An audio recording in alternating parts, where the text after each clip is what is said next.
this is lesson 2 in overcoming the spirit of Jezebel. I'm Jason Sciscoe, and I'm excited to be able to share our next installment of revelation and impartation for dealing with the spirit. But many times when I try to talk to people about the spirit of Jezebel, they come and tell me some of the issues that they're facing in their families or facing in their church, and I'll begin to identify it, and I'll begin to tell different stories, and it will be parallels, and we'll begin to get on track with exactly where they are. I feel a little bit nervous when I start talking about it because I know that it's necessary to have some foundational truths to support you before you go into this arena. And for this reason, I want to spend a little bit of time at the outset of this series giving you some foundation for how the spirit world operates.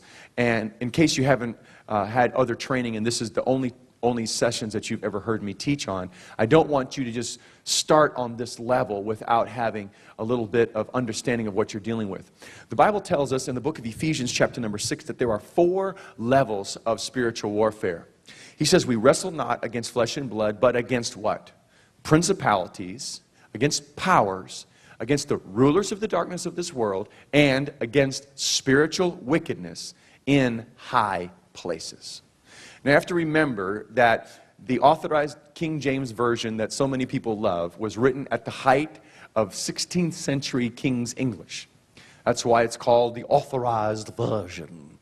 Or we say the King James Version. Okay, so it's because English was at its height, and most people like it because there's a lot of rich grammar, a lot of rich sentences that are here, but there's also some words that we have to define because we don't use them in 21st century English.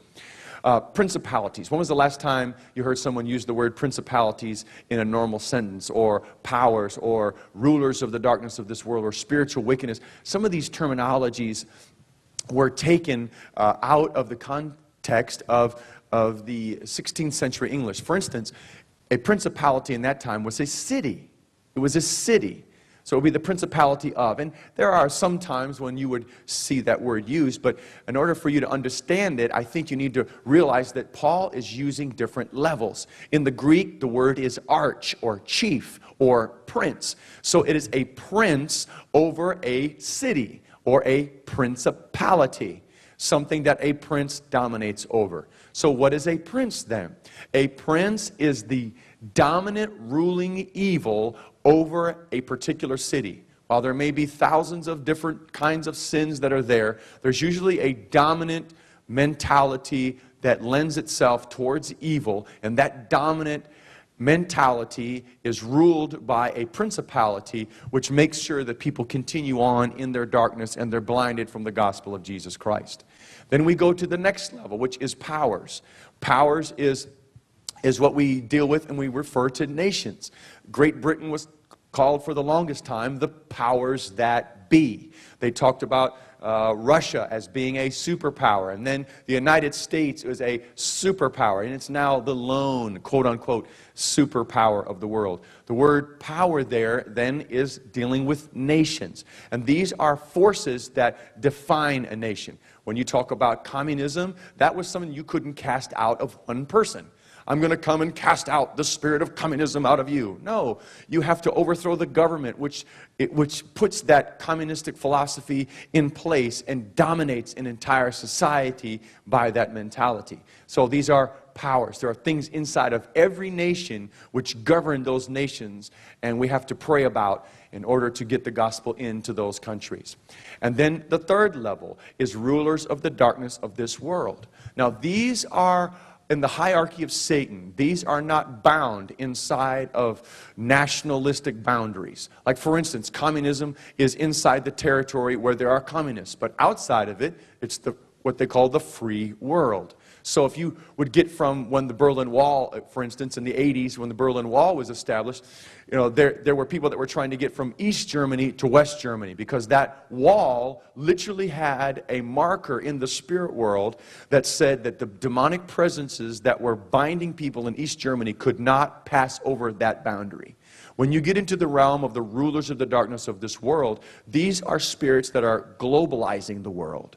These are globalized networks of people that work in many nations. Many times it deals with businesses, deals with nonprofit organizations, it deals with government strategies, it deals with world councils, world banks, and you get the idea, get the picture. The United Nations is operating inside of this kind of a concept. And then there are also secret societies that are global, and the internet is global, and so it can reach around the world.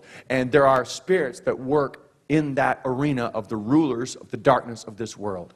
So we're dealing with cities, and we have nations, and then we have the world.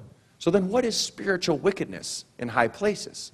I mean, where else can we go? There's no more territory to cover. Yes, there is. He has set his church to sit with him in heavenly places. In Ephesians chapter number 2, he has made us to sit with him in heavenly places. It's the exact same Greek word as high places. So there are spiritual wickednesses that penetrate inside of the realm of the church, and they are there to thwart the purposes of God from the inside. Principalities, powers, rulers of the darkness of this world, these are things that are used on the outside to thwart the gospel and to hinder the kingdom. But spiritual wickedness in high places means that there are things that penetrate inside the walls of the church, inside the reaches of leadership, inside the reaches of spiritual authority to corrupt it and to destroy it. This is the realm of false doctrine. This is seducing spirits and doctrines of devils that come to get people to think they're saved when they're not saved, or to get people to have corrupted authority and power and misrepresent Christ and thus blind more people because they do not want to be a part of something so corrupt, etc., etc. When we are dealing with the spirit of Jezebel, we are dealing with spiritual wickedness in high places. So it's important for us to realize that this is the highest level. Now, when we're dealing with things on the highest level, what does that mean? Does that mean power? Yes, but even more than that, it's deception. Jesus never warned us about the power of the devil. He said, behold, I give you power over all the power of the enemy, and nothing shall by any means hurt you.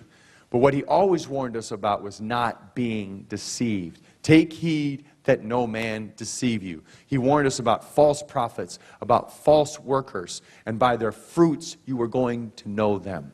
Not by their gifts, but by their fruits. Because there would be lying signs and wonders that would come in the end times where the spirit of Antichrist would persuade many to follow after them. Many shall come in my name, Jesus said, saying, I am Christ, and shall deceive many. So the goal here is that we can unravel the deception. The higher the level of warfare, the higher the level of deception, the more essential it is to stay true to the revelation of Jesus Christ, to be in touch with him, to know the truth, so that the truth can make us free. Now let's get ready to go to our next lesson where we can have some more powerful truth that will give us that equipment that is necessary to not only bring deliverance and freedom to ourselves, but to everyone that is around us. Next, we're going to talk about how Jezebel gains her power.